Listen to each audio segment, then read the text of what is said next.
Hey, what's up, guys? In this video, I'm going to be looking at FG Bomber by Slate Digital. And what this is it's a module for the virtual mix rack, and it's one of those plugins that does a bunch of things at once. I really like plugins that do a bunch of things at once with simplified controls. There's like 3 controls here, or 4, for those keeping count. What I'm talking about is there are these general, there's a general consensus of a signal chain for processing sound. And, there's like EQ, compression, gate, like all these things are in a chain. Even like a channel strip does the same thing. They're set. And what these plugins do is they take that whole concept, right? All the things it does, puts them under the hood, and they're kind of controlled by these knobs here. Kind of like a Ableton macro, but a little bit different. And Sausage Fattener is a good example of that as well. Sausage Fattener does just a bunch of things under the hood. So there's like saturation, there's some compression, there's like an EQ curve thing going on. And, all jokes aside, it's actually pretty clever what they have under there. So under their hood. But yeah, this is one of those instant kind of effects, and it's really interesting. So I'm going to be using it on a piece of electronic material. There's not a whole lot of plugins that there's not a whole lot of videos showcasing the Slate Digital plugins on electronic material, but they do apply. I'm very sure. So let's get this rolling. So the first thing you need to know about this particular plugin is when I was first using it, I was like, what is the drive actually doing? Like, it's not adding any. Well, it is, but it's not increasing the drive here. I thought, drive and intensity, like what's going on here? Think of it like first and foremost as a compressor. It's doing a lot of other things too. It's doing some stuff to, compression, some transient stuff. There's some low-end frequency bumps. There's, some saturation, and then harmonics, and it's like a bunch of stuff. Yeah, there's a lot of stuff going on under this panel. And you have to think of it as a compressor. And taking it a step farther, think of it as a compressor where the threshold is set and you have to control the audio going into it, the amplitude of the audio going into it. And that's what the drive is doing. So because so many things are happening under the hood, this plugin has a sweet spot in which it operates. So that's what the drive does. So I'm going to set the drive to its appropriate sweet spot, which is kind of right in the middle here, peaking right in the middle where the bomb is, around 0. Of course, you can go above that and you can get more of a pronounced effect. So this drive here is what you're seeing in the VU meter. So the VU meter is kind of before processing, right? You have to condition the audio. Right, so that's pretty good there. Right, we're right around 0. And there's an intensity, and the intensity controls the amount of the effect that's coming through. Think of it as an amount, right? So right now the intensity is at 0. And we can increase that. Right, so we're getting more kind of punch on the drums. And that's not just compression. Again, there's a lot of stuff going on under the hood. And, I'll dial that in as I see fit. It's already pretty punchy, but I kind of wanted to accentuate. And it did some stuff to the low end. I don't know if you noticed that.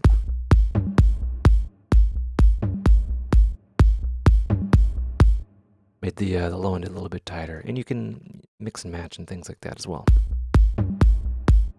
So there's that. How it all works. Think of this as like 3 separate units.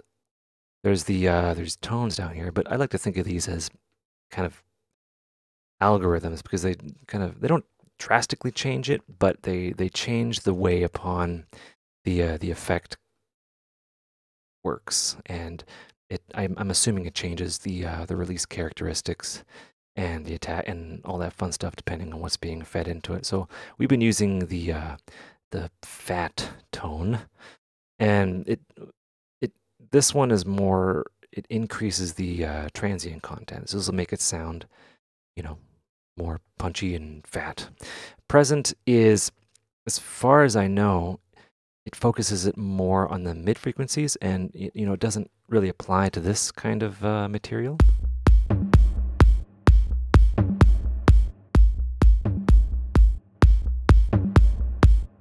Right? If you want like a snare or a clap or things like that to really just snap, then you'd use present, as far as I know. Right? But there's no rules here. I could use this as a subtle effect to kind of bring out the mids of the kick, which are there.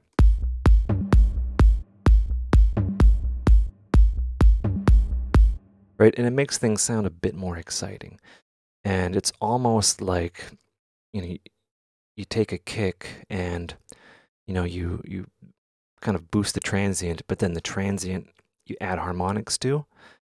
That's a conventional technique. And what that does is that makes the body of the kick stay there, right? The body of the kick is not affected, but that first little bit is made more aggressive. Nerve does something like that in its pre-calculation effects. But anyway, tight is it makes the ballistics, I'm using the term loosely, faster, right? And it makes compression a bit more apparent, right? And it makes the low end a little bit tighter, right? And for this kind of material, we wouldn't use the full-on intensity. We'd want a mix of it, right? And it's important to have the context of the rest of your track while you're going. So I have these hi-hats here, which will give us context.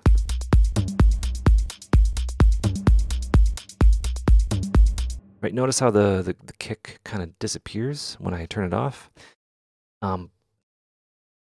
It's making the kick, the attack of the kick, match the hi-hats, which I find very exciting.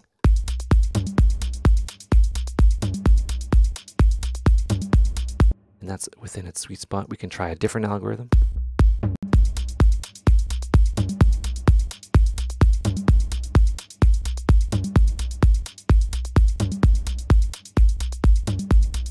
And it made the mid-range of that bass stand out. Again, a lot of clever stuff going on under the hood. It's it works great on a lot of things. I've used it on synths and stuff like that, but it really shines on drums. And it's for like acoustic rock drums and stuff like that, but it definitely applies to electronic stuff. All right, so we can accentuate the effect more by, pumping more audio into what's happening under the hood. And we can do this by, increasing the drive. Right, so we get more of a mid-range kind of like talky kind of thing on the kick.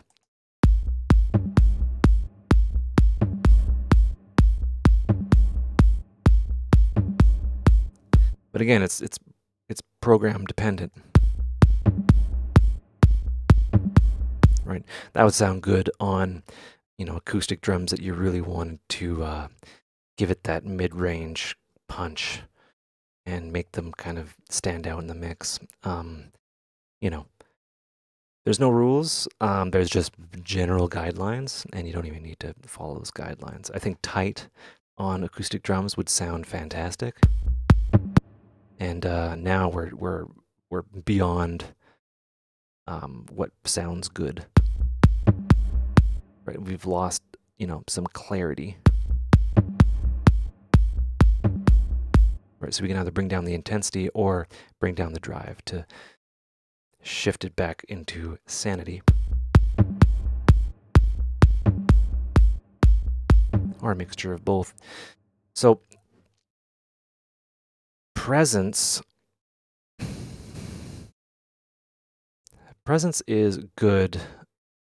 I just want to kind of explain my general understanding. Present is good for mid-range material that, you know, you want to have poke out more. Fat is for, you know, kick and lower end material. So present would work well on a lot of things. Fat for drums and bass and, you know, buses therein, right? And tight is one of those ones that I would say, yeah, maybe on snappy material, right? Where, you know, you're not worried about, I guess, preserving the low end. I mean, tight makes the low end. It seems like it makes the low end more tighter, right? So the low end is not as like long, which is not desirable in like low end electronic music sound. But for hi-hats and things like that, or snares where there is a little bit of low end, it'll tighten that up. It'll sound phenomenal. And, you know, you wouldn't use this just by itself. I'm using it by itself, like there's nothing else going on here. So you'd use it in conjunction with other things. But yeah, it speaks a lot about a plugin when it can be used by itself and it works, you know. So there is that. So yeah, fat usually is best kind of best for depth and impact, present for everything else, tight for higher end material. So that's my my general understanding of it. And the sweet spot, you know, going over will give you a little bit more impact. I wouldn't go too far over, but you can, and it's recommended to try it.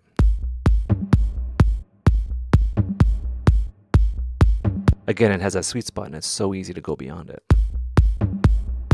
Right? Anyway, I hope you guys enjoyed that video. It's FG Bomber. It's a fascinating fascinating unit. Anyway, I hope you guys enjoyed the video. Hope you learned stuff. Take care and have a good one.